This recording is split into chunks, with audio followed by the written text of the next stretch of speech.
எதுக்குடா அக்காவை மிரட்டுற?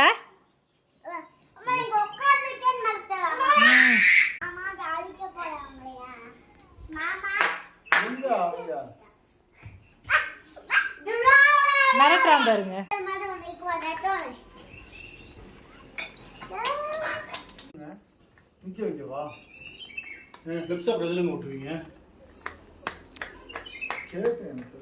ஐயோ ஐயோ தம்பிக்கு எப்படி கோவம் ஒரு மறைச்சு காட்டிடு மாமாவுக்கு.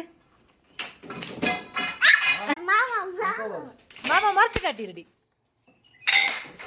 மறைச்சிட்டு ஒரு சந்தோஷம் சிரிப்பு வந்துடும். எப்படிப்பா கோவம் வரும்?